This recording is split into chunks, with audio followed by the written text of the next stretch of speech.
Quero convidar os irmãos que não tiverem nenhuma dificuldade de se colocar em pé, para que se coloquem em pé e abramos as nossas Bíblias no livro de Ageu.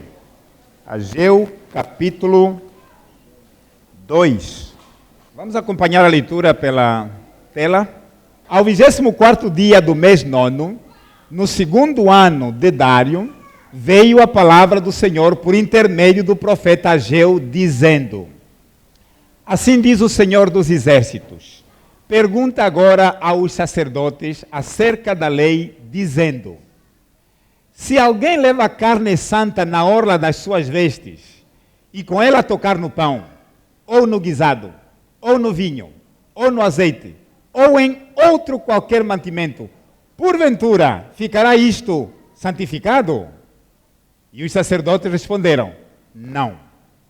E disse Ageu: se alguém que for contaminado pelo contato com o corpo morto tocar em alguma destas coisas, ficará ela imunda? E os sacerdotes responderam dizendo: ficará imunda. Então respondeu Ageu dizendo: assim é este povo, e assim é esta nação diante de mim, diz o Senhor, e assim é toda a obra das suas mãos, e tudo o que ali oferecem imundo é. Agora, pois, eu vos rogo, considerai isto, desde este dia em diante, antes que se lançasse pedra sobre pedra no templo do Senhor, antes que sucedessem estas coisas, vinha alguém a um montão de grão, de 20 medidas, e havia somente 10. Quando vinha ao lagar para tirar 50, havia somente 20. Feri-vos com queimadura, e com ferrugem, e com saraiva, em toda a obra das vossas mãos. E não houve entre vós quem voltasse para mim, diz o Senhor. Considerai, pois, vos rogo, desde este dia em diante, desde o 24º dia do mês nono, desde o dia em que se fundou o templo do Senhor, considerai essas coisas. Porventura, ainda semente no celeiro? Além disso, a videira, a figueira, a romeira, a oliveira não têm dado os seus frutos, mas desde este dia vos abençoarei. Oremos ao Senhor. Eterno Deus, Criador dos céus e da terra, Criador das nossas vidas, nosso Redentor eterno, te louvamos e te exaltamos nesta manhã, porque o Senhor é o único Deus, a quem nós adoramos, a quem nós servimos, o Deus que pode todas as coisas, o dono da palavra, a palavra que é viva e eficaz e mais poderosa que a espada de 2 gumes. Pedimos a Ti, Senhor, que fale ao coração de cada um de nós nesta manhã. Fale conosco, Senhor. Ajude-nos também a considerar a Tua palavra, a considerar as nossas vidas e a nos voltarmos para Ti, porque o Senhor é Deus abençoador. Abençoa-nos também aqui com a Tua palavra, em nome de Jesus. Amém. Por favor, podeis tomar os seus assentos. Ageu está a convocar o povo para a santidade. Ageu chama o seu povo para a santidade. Por isso lemos em Hebreus um texto que também nos leva a refletir na santidade. Examinamos até aqui 2 mensagens de Ageu. A primeira mensagem, do capítulo 1, de 1 a 11, Deus chamou o seu povo para uma reflexão. No capítulo 1, de 12 até o capítulo 2, 9, Deus chamou o seu povo para o trabalho. que era tempo de colocar mãos à obra. E no capítulo 2, de 10 a 23, temos, na verdade, duas mensagens. Mas, de uma maneira geral, nesta terceira mensagem, Deus chama o seu povo à santidade. Sede santos, porque eu sou santo. O que dificulta o avanço da obra, conforme já vimos até aqui, não é a falta de recursos financeiros, nem a oposição dos inimigos, seja de onde vierem, nem mesmo os entraves políticos, os decretos e outras coisas mais que também aconteciam naquela época.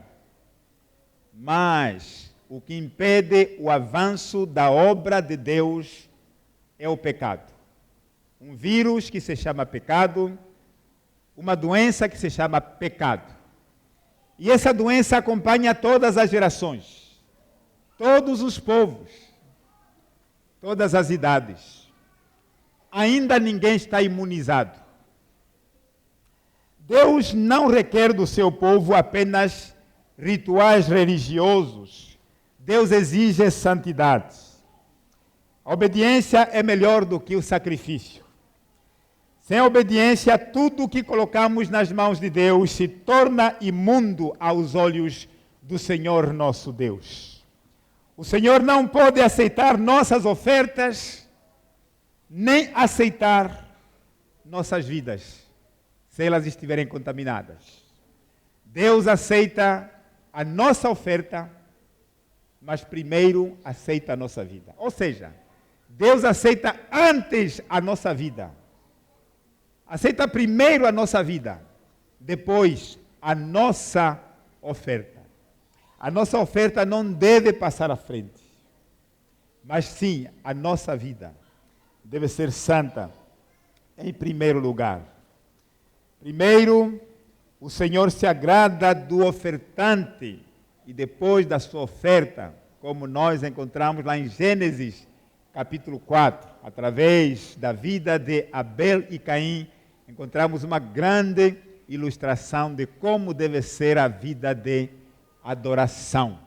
Primeiro, a nossa vida, depois, a nossa oferta. A vida do adorador precisa recomendar sua oferta. Deus está mais interessado no que somos, não no que nós fazemos. Hoje, muitas vezes, nós medimos a vida espiritual através do ativismo, pelo ativismo da pessoa. O ativismo não é sempre sinônimo de santidade. Por isso que Deus está interessado no que somos, em primeiro lugar. Depois, no que fazemos. Deus não busca adoração. Deus busca verdadeiros adoradores. Ontem, na nossa aula do Prega a Palavra, numa reflexão, conversávamos um pouco sobre essa questão de adoração. Um irmão comentando os chamados adoradores, grupos de adoração, que são aqueles grupos que cantam, que muitas vezes é mais para exibição pessoal, não é tanto para adoração. Ele dizia o seguinte, que infelizmente esses tais grupos da nossa igreja entram, saem, comprando sumos e bolachinha e docinhos na hora da mensagem, na hora da escola bíblica dominical. Fica sempre lá na porta. Entram, saem. Nunca estão interessados na palavra. Só esperam o momento deles de aparecerem. E aí vão dando ordens à igreja. Fecha os olhos. Faça não sei o que mais aquilo. Estende a tua mão. Põe a mão no peito. É hora de adoração. E tanta coisa. Mas da palavra não estão nem aí. Isso acontece não só lá nessa igreja, mas em muitas igrejas, infelizmente, está a acontecer. E hoje todos nós estamos sendo ludibriados pelo inimigo. Cantamos mais do que oramos. Alguém dizia que quando a igreja canta, o diabo dança.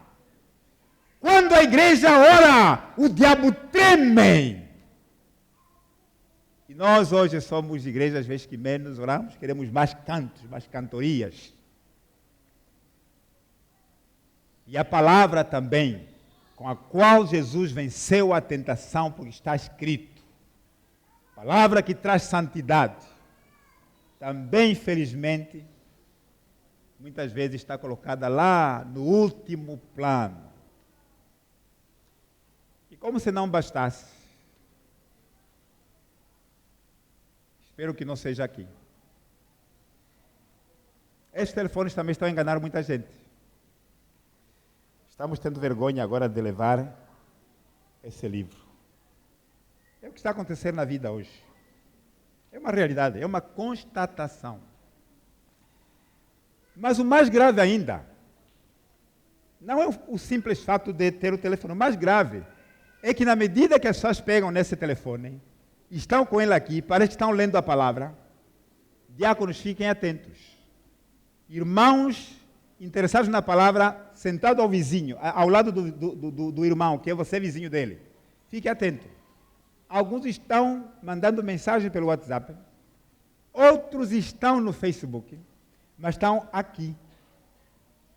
É só o corpo deles que está aqui, que você está a ver.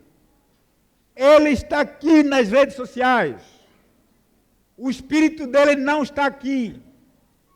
Está noutro lugar. Numa outra adoração, que a Deus não é. Então prestemos atenção, porque essa questão de santidade é muito séria.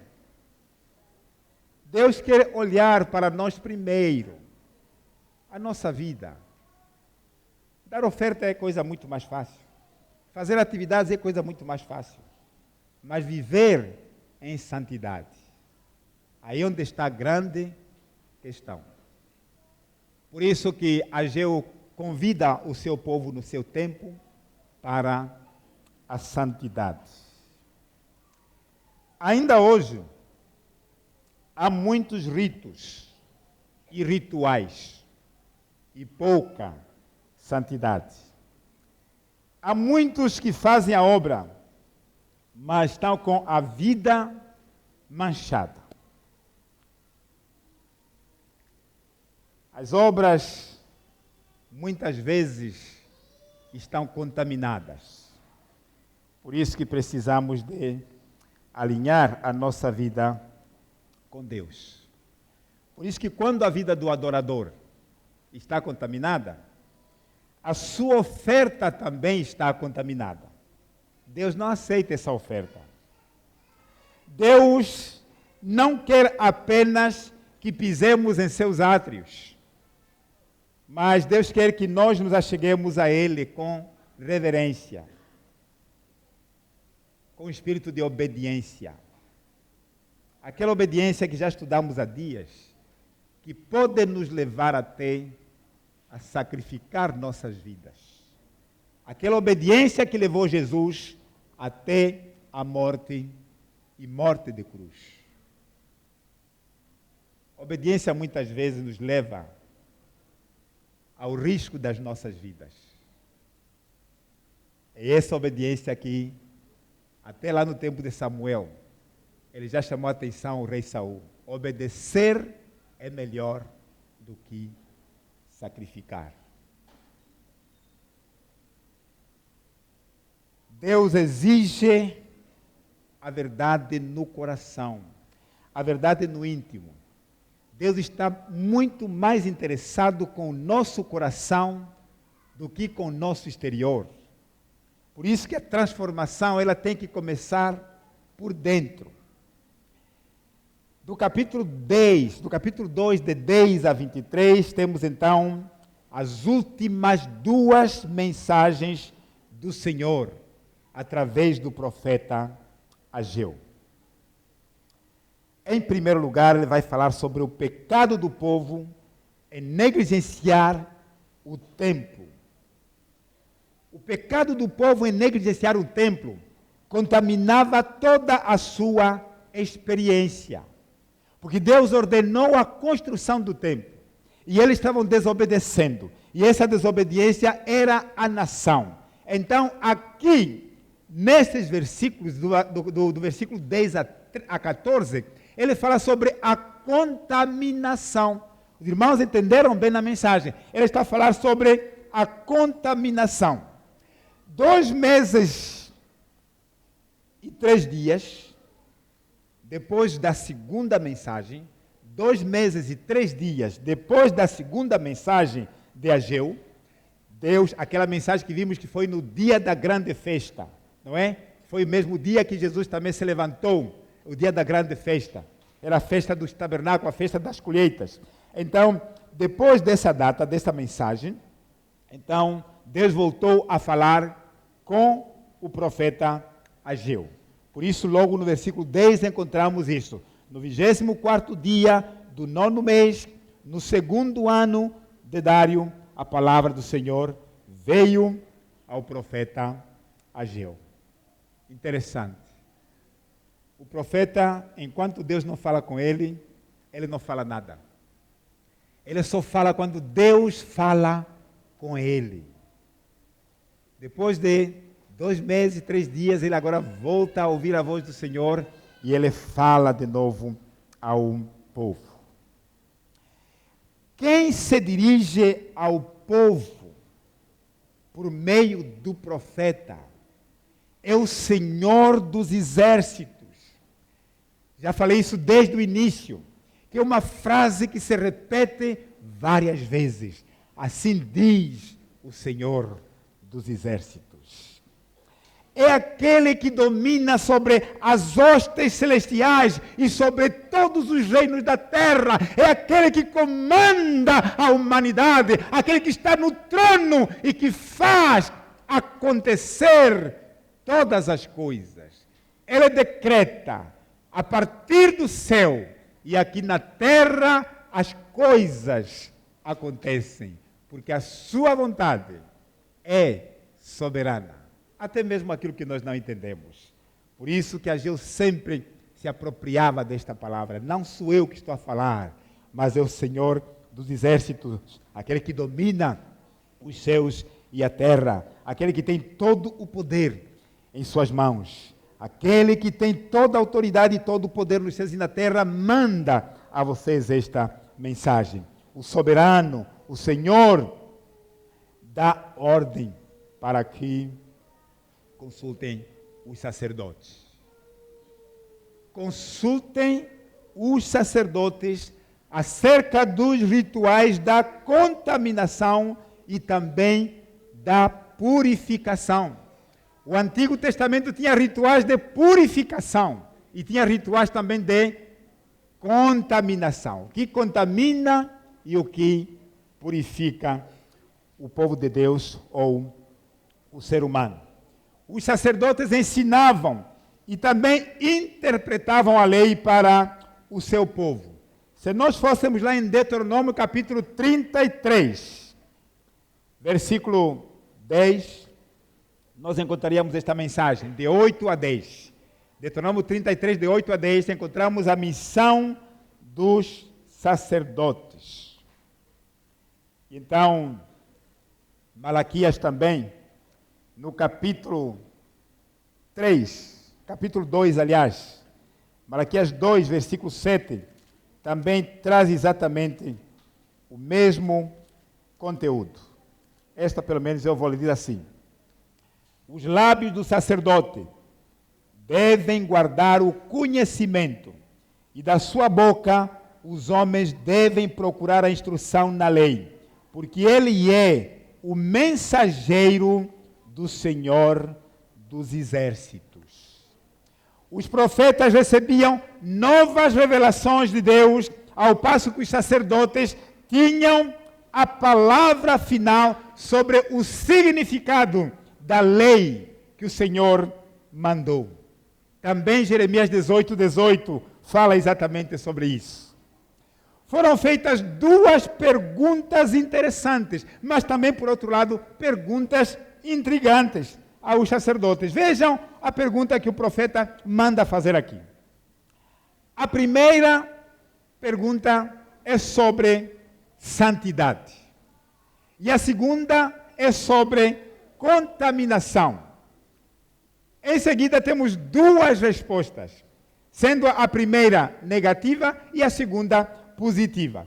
Finalmente, temos uma aplicação espiritual dessas perguntas e dessas respostas. Primeiro, as coisas santas não têm poder de tornar puras as coisas imundas. Quer dizer, as coisas santas não podem santificar o imundo. É o que ele está a dizer aqui. Não tem poder de tornar puras as coisas imundas. É o que diz no versículo 12. O Senhor eliminará, ou seja, o versículo 12 se alguém levar carne contaminada na aba das vestes e tocar com a aba no pão, no prato de comida, no vinho, no azeite ou em qualquer outro mantimento, este ficará santificado? Responderam, de maneira nenhuma. Não ficará. Então, quando um animal sem defeito era levado para o sacrifício, era considerado santo, ou seja, separado exclusivamente para Deus, de acordo com Levíticos capítulo 6, versículo 25. Também de acordo com Levítico 6, versículo 27, a veste santa, se tocasse em algum alimento não santificado, não o tornava puro. Veja aqui em Levítico. Vamos lá, voltar um pouquinho em Levítico, capítulo 6, versículos 26 e 27, para ver o que realmente ele está nos dizendo aqui, para entendermos essa mensagem de Ageu. Levítico 6, versículos 26 e 27. Diz assim a palavra do Senhor.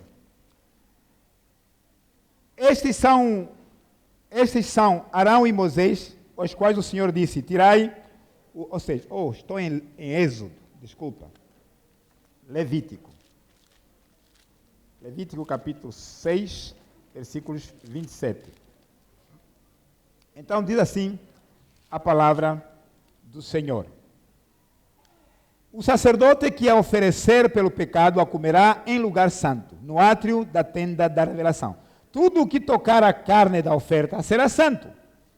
E quando o sangue dela for aspergido sobre uma roupa, tu a lavarás em lugar santo. Então, tudo que Ageu está trazendo aqui para o povo era aquilo que estava escrito na lei. Então, de acordo com Levítico 6, 27, a veste santa, se tocasse em algum alimento não santificado, não o tornava puro. Ou seja, o significado aqui era claro.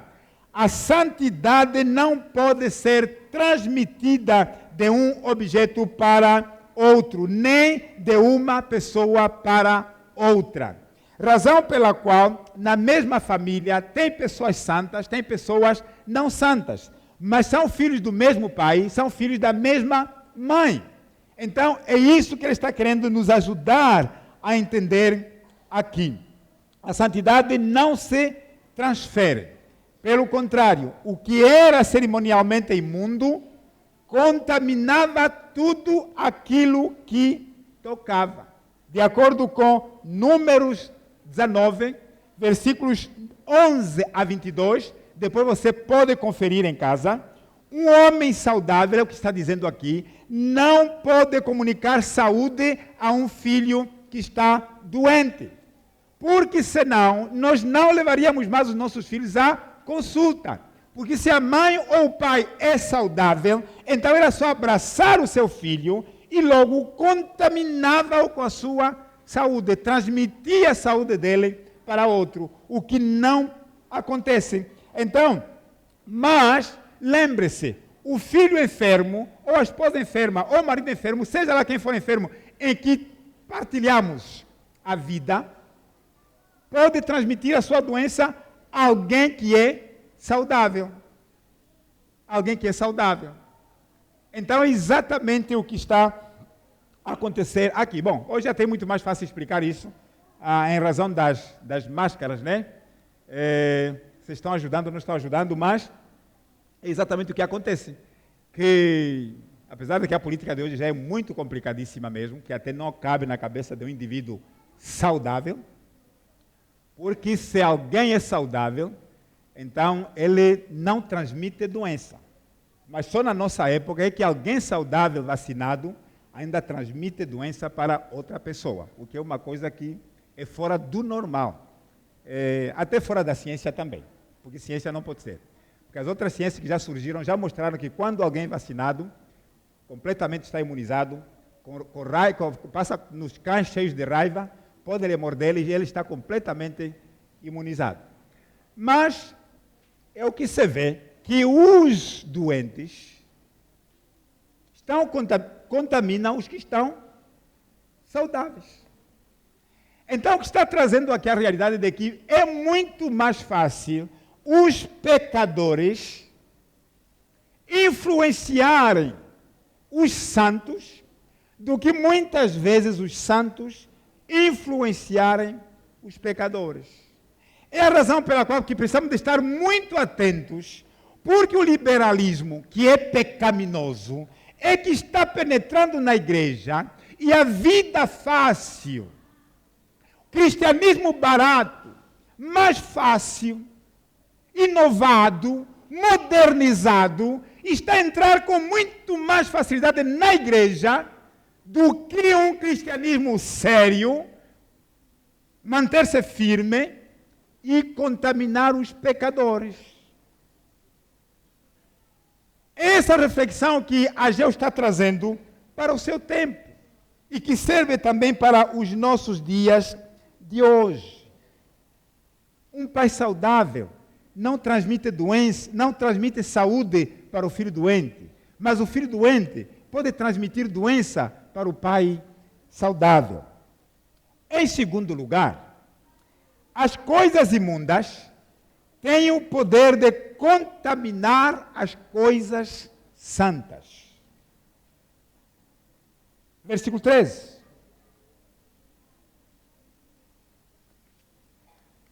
O versículo 13 diz assim: Então Ageu perguntou: se alguém for contaminado pelo contato com o defunto e tocar em alguma dessas coisas, ela ficará impura? E os sacerdotes responderam: ficará impura. De acordo com a lei, sim, ficará impura. O contato com o cadáver ocasionava uma grave impureza. É o que acontecia no passado e talvez hoje também, né? Por isso que nós temos que enterrar os mortos em outro lugar. Não dá para conviver com eles em casa depois de terem partido para uma outra dimensão. Então, só podia ser, e essa contaminação só podia ser removida mediante purificação com água. A água sempre, desde o passado, tinha o simbolismo de purificar. Então, purificava-se com água depois de 7 dias, de acordo com Números, capítulo 19, versículos 11 a 13, ou até mesmo até 22. E a lição que nós podemos encontrar aqui é muito clara. Se a santidade não se transmite de uma pessoa para a outra, o pecado tem forte poder de contaminação. Ele pode sim contaminar outras pessoas. Então, desta forma, as pessoas que trabalhavam no templo não podiam transmitir-lhe santidade. Não é o fato de trabalharem no Santo dos Santos que eles podiam transmitir santidade, mas sim podiam contaminá-lo com os seus pecados. Então, esta lição que nós temos aqui é muito mais fácil transmitir corrupção do que santidade, conforme dizia o teólogo Isaltino Filho. Então, pode-se apanhar constipação de uma outra pessoa, mas é impossível adquirir saúde através de uma outra pessoa. Porque se assim fosse, não precisaríamos de hospitais. Porque todos os saudáveis era só abraçar o doente e contaminava-lhe com a sua saúde e ponto final. Então, essa esfera espiritual, quer dizer, na esfera espiritual, nós entendemos que é o que aconteceu com Adão. Adão contaminou toda a humanidade com seu pecado. É o que diz Romanos 5, Romanos capítulo 5, versículo 12. Por um homem veio o pecado no mundo. E esse pecado passou a todos os homens e todos se tornaram pecadores. Mas por um homem veio também a redenção, veio também a salvação, por meio do Senhor Jesus Cristo. Então, Adão contaminou toda a raça humana. Por isso que nós somos pecadores por natureza. Em terceiro lugar, a outra lição que encontramos aqui, uma profunda aplicação espiritual. A aplicação espiritual que nós encontramos aqui no versículo 14, conforme nós podemos ver aqui, então nos ajuda a entender o seguinte, que o santuário destruído, o santuário desmoronado, se comparava a um cadáver. O santuário, ou seja, o templo em ruínas, era comparado a um cadáver. Então, logicamente, para o templo voltar a ser um corpo vivo, era necessário, era imprescindível restaurá-lo à perfeição anterior. Tinha que tomar a primeira forma, como era antes, ser reconstruído. Só assim Deus aceitaria o culto solene que o povo podia prestar a Ele. Era preciso a restauração. A nossa vida em pecado não pode prestar um culto verdadeiro a Deus. O nosso corpo, o nosso coração hoje é o templo de Deus. Se ele estiver em ruínas, é como um cadáver imundo. Não pode prestar uma verdadeira adoração. Ele precisa de ser restaurado. Por isso que nós precisamos de uma restauração à comunhão com Deus, para podermos prestar uma adoração que Deus realmente aceita. Só assim que nós podemos prestar um culto solene ao Deus vivo, Deus santo, Deus verdadeiro. A negligência da liderança sacerdotal contaminara toda a nação. O pecado do líder leva consigo muita gente. A liderança estava em pecado. A liderança da nação de Israel. E o seu pecado contaminou a nação toda. O povo passou a servir aos ídolos. A nação inteira pagou o preço muito alto, razão pela qual foram até ao cativeiro para se cumprir o plano de Deus para todos aqueles que fossem rebeldes. Tudo se contaminara. Agora, como eliminar a impureza? O profeta Ageu traz o remédio. Versículos 15 a 18. Ele faz aqui uma advertência, uma admoestação ao povo. A negligência do povo para com o templo era a causa da punição que experimentava. O próprio exílio mesmo, sair fora da sua terra, a destruição de Jerusalém, foi a consequência do pecado do povo. Porque o povo negligenciou a palavra de Deus. Não ouviram a palavra dos profetas. Quem não tem memória, não tem história. Quem não tem história, não tem gratidão. Não tem nada para lembrar. Então, quem não tem gratidão, não tem o que agradecer. Dizia Wilson de Souza Lopes, um teólogo. Precisamos voltar os olhos para o passado. Por isso que ele usa várias vezes essa expressão. Desde o início já falamos que é uma das palavras-chave do livro. Considerai.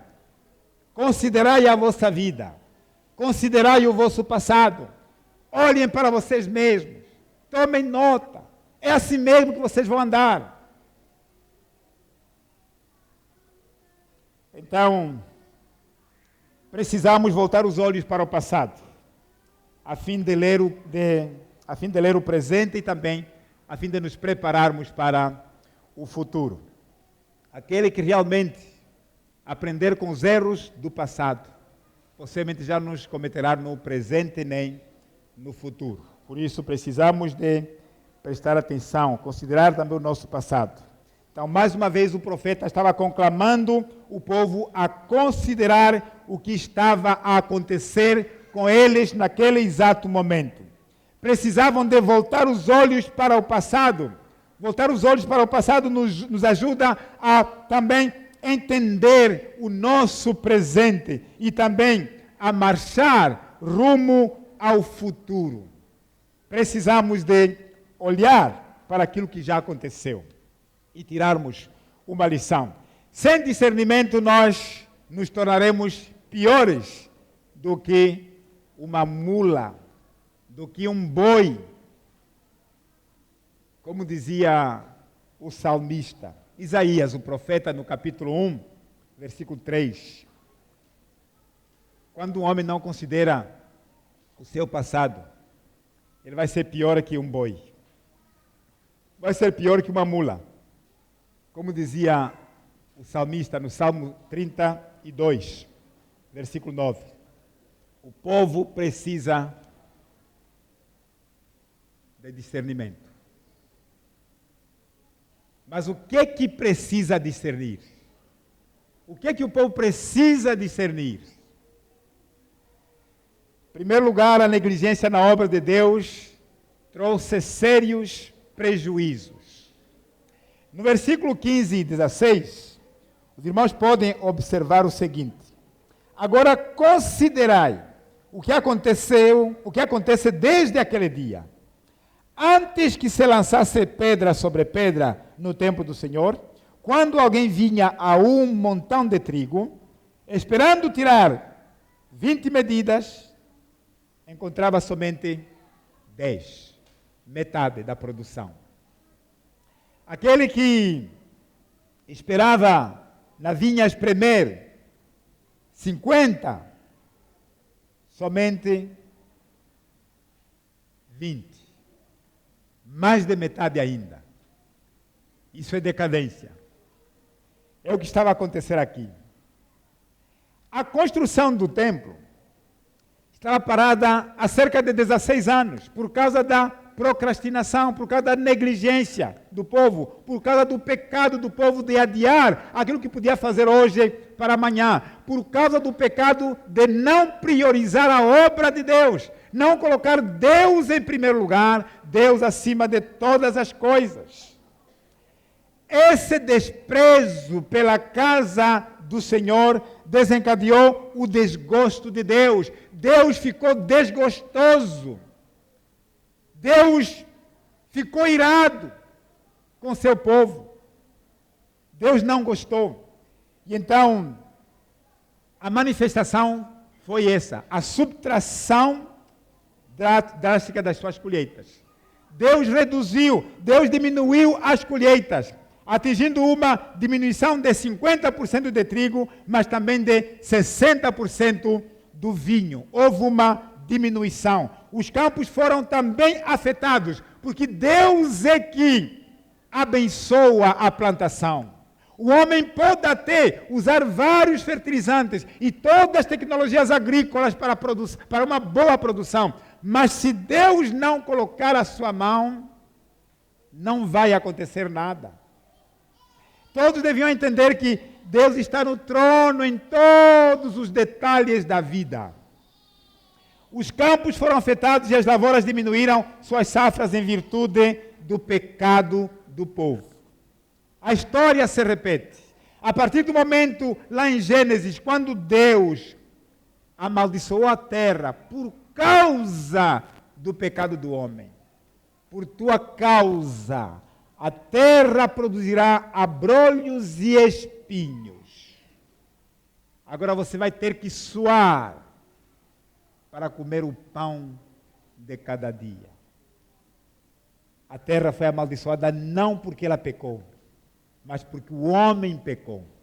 Hoje também acontece a mesma coisa. A terra muitas vezes não produz o que devia produzir por causa do pecado do homem. Por causa do pecado do povo.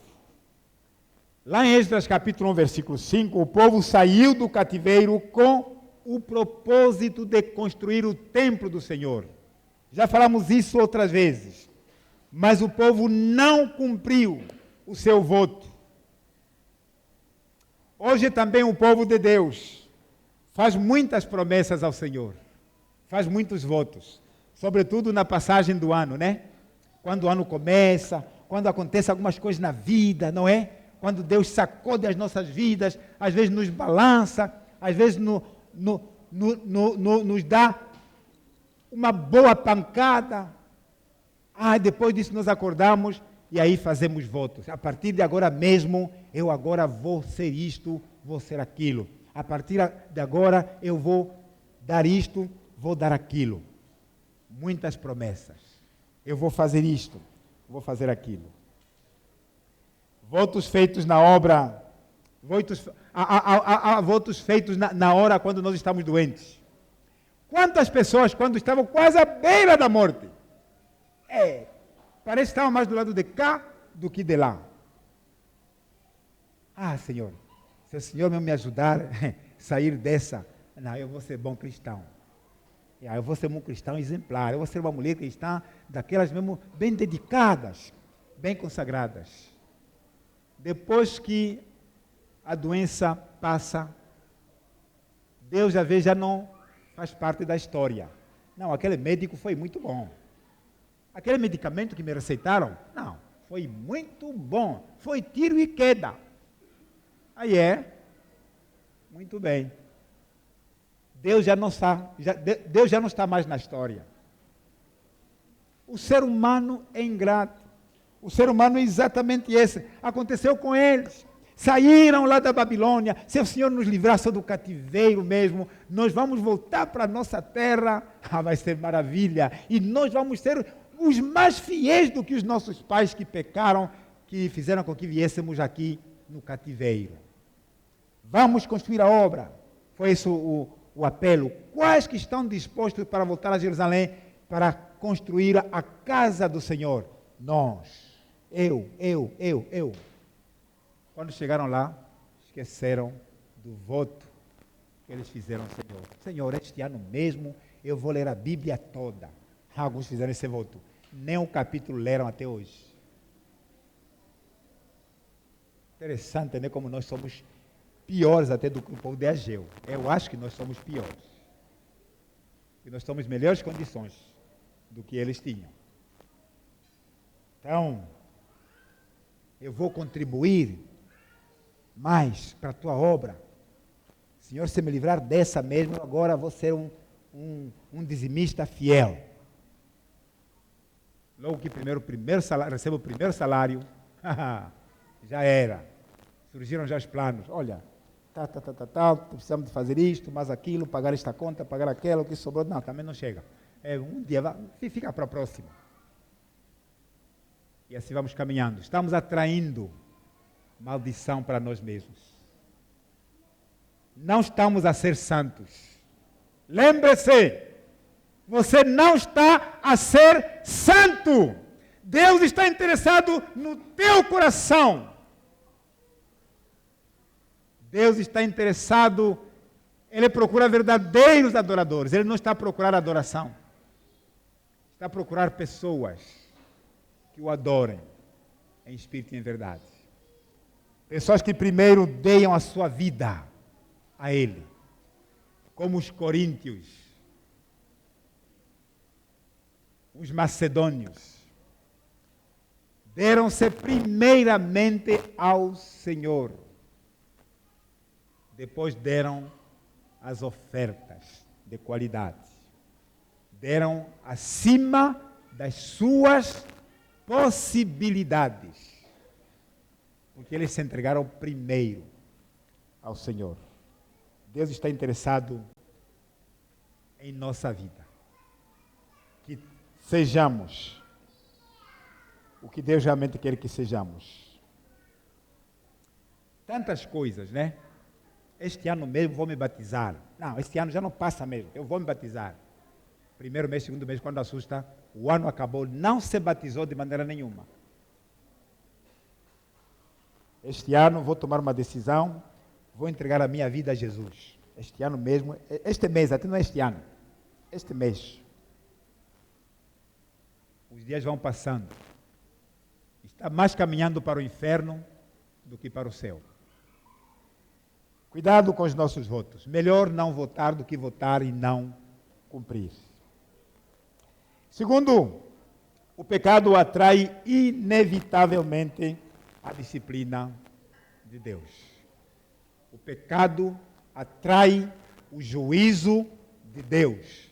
O pecado atrai o castigo de Deus para as nossas vidas. O salário do pecado é a morte. Tudo que o homem semear, isso vai ceifar.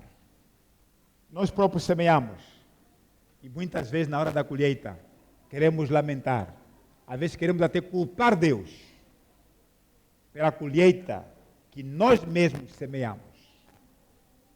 O juízo não é sobre a natureza, mas o juízo é sobre o povo. Para disciplinar o seu povo, Deus pode usar até catástrofes naturais. Pode usar até acidentes climáticos, como estamos assistindo nos dias de hoje. Deus usa o que bem quiser. Mas tudo isso é apenas o cumprimento da palavra. Em Deuteronômio capítulo 28, os irmãos já leram muitas vezes, lá no versículo 22, já falou sobre isso. Mesmo o cativeiro que eles sofreram, Deus já tinha falado em Deuteronômio. E não só em Deuteronômio, mas em todos os livros da lei. Que se vocês desobedecerem, vocês vão parar no cativeiro. Se vocês desobedecerem, Deus vai trazer seca. Ou Deus vai trazer inundações, terremotos. Deus já falou de tudo isso. Amós também, capítulo 4, 6 a 9, também falou sobre isso. Falou sobre isso. Por isso o pecado do crente acaba sendo muito mais grave do que o pecado de um ímpio. Porque o pecado do cristão é um pecado hipócrita. Não é que ele não sabe o que se deve fazer, ele sabe.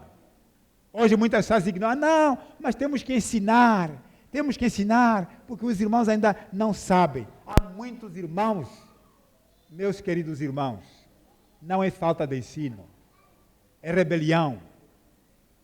Sabem as coisas, conhecem as coisas, aprenderam, até muitos aprenderam na classe doutrinária e continuam ouvindo as mesmas verdades bíblicas. E eles próprios estão lendo essas verdades. Irmãos, a nossa rebeldia não é por falta de ensino, não é por falta de conhecimento da palavra. Nós conhecemos a palavra, pelo menos nesta igreja. O problema é a nossa rebeldia. Mas a rebeldia traz consequências. O nosso pecado atrai a ira de Deus. O nosso pecado atrai o juízo de Deus, a disciplina de Deus. O pecado é praticamente uma fraude. É uma fraude. O pecado promete liberdade, mas ele escraviza. O pecado promete prazer. Olha, isso vai ser prazeroso. Você vai ser a pessoa mais feliz da vida. Vai ser muito bom. Mas depois traz desgosto.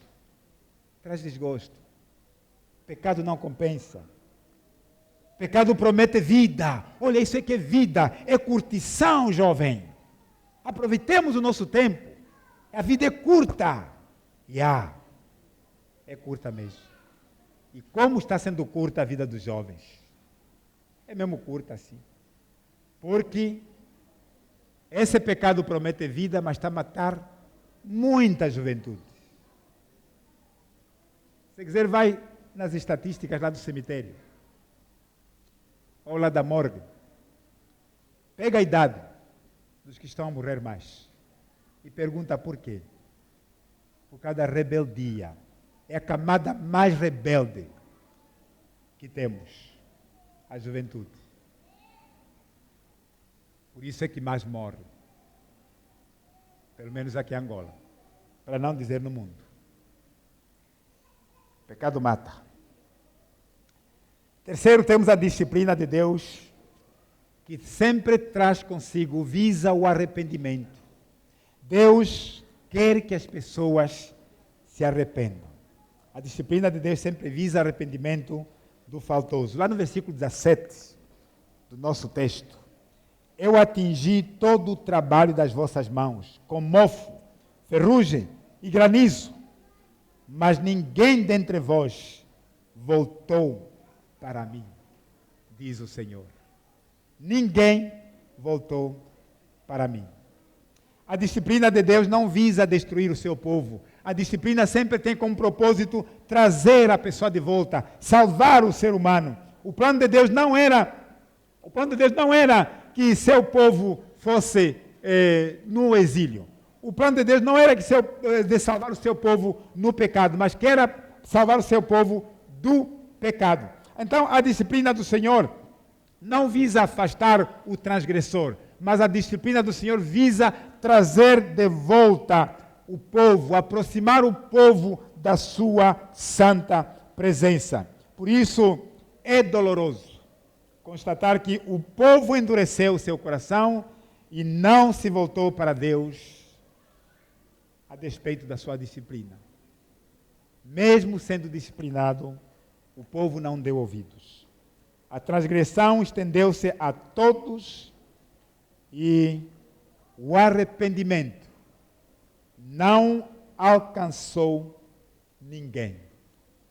É isso mesmo. A transgressão estendeu-se para todos, mas o arrependimento não alcançou ninguém. Aí Deus faz uma promessa de grandes bênçãos, uma promessa bendita. Versículos 18 e 19. O compromisso do povo para com a construção do templo trará a recuperação nacional. Aqui encontramos duas verdades que vale a pena destacar. Primeira verdade é que a obediência traz bênçãos aos obedientes, até para a nação. A obediência traz bênção certa. Considerai, versículo 18, atentem, pensem bem. Até o versículo 17, o profeta olhou para trás, fez uma retrospectiva, olhando aquilo que realmente o povo fez no passado. E devia aprender uma lição com esse passado. Agora, o versículo 18, o profeta dirige o nosso olhar para frente. Tudo será diferente. Olha, daqui para frente, tudo será diferente. Eis que faço novas todas as coisas. A desobediência passada havia trazido juízo e disciplina ao povo de Deus. Mas agora a obediência presente, se no presente momento nós obedecermos, isso marcaria um novo tempo. Agora começa um novo tempo, um tempo de bênção, um tempo de prosperidade, um tempo de vitória na vida do seu povo. Porque daqui para frente, a vida vai mudar. A obediência traz bênçãos, inúmeras bênçãos para o seu povo. Deus promete que os campos voltariam a produzir. A igreja deve caracterizar-se por sua lealdade à palavra de Deus. A palavra veio do profeta. E essa palavra trouxe promessas. E essas promessas agora se cumprem. Deus vai abençoar o seu povo. A pregação fiel das Escrituras era a primeira marca de uma igreja verdadeira, dizia João Calvino. A pregação da palavra. Por isso, meus irmãos, é tempo de voltarmos à palavra. É tempo de amarmos a palavra. Chega de divertimentos, mas vamos nos ater à palavra. É a palavra que traz bênçãos na nossa vida. É a palavra que traz santidade na nossa vida. Tire a palavra da sua vida. O pecado vai tomar logo conta. Não tem outra maneira. Em segundo lugar, a obediência traz bênção imediata. A bênção não é para longo prazo. Era para já. Ageu estava pedindo que o povo confiasse em Deus. Que o povo confiasse em Deus com relação à próxima colheita. A próxima colheita será abundante. Será diferente. E então, o profeta não falava como um engenheiro agrônomo. O profeta não falava como um técnico agrícola. Mas ele falava como um profeta de Deus. Buscar primeiro o reino de Deus. As demais coisas vos serão acrescentadas. Povo de Deus, busquem primeiro Deus. As demais coisas vão ser acrescentadas. Deus vai trazer bênção para a sua vida. Deus cuidaria do resto. O dia da obediência é o dia da vitória para o povo de Deus. O dia da obediência é praticamente o fim do castigo de Deus. O que quebra a maldição não é um ritual místico, mas é a disposição de obedecer a palavra de Deus. 100 anos depois, 100 anos mais tarde, o profeta Malaquias chamará a atenção à obediência de trazer os dízimos à casa do tesouro. Então, eles são contemporâneos. A partir desse momento, o povo precisava de obedecer à voz de Deus. Quando nós obedecemos a palavra de Deus, as bênçãos de Deus na nossa vida são imediatas. E quando nós obedecemos a palavra de Deus, não apenas nós somos abençoados, mas até as pessoas que estiverem à nossa volta são abençoadas. A bênção de Deus, a bênção do povo, a obediência do povo de Deus traz bênçãos para toda a nação. A obediência do povo de Deus traz bênçãos para toda a família. Que Deus nos ajude a obedecer a Deus para uma vida de santidade. Deus requer santidade do seu povo, para que a bênção de Deus possa fluir para todas as pessoas que estiverem em nossa volta. Que Deus nos ajude e nos abençoe nesta manhã.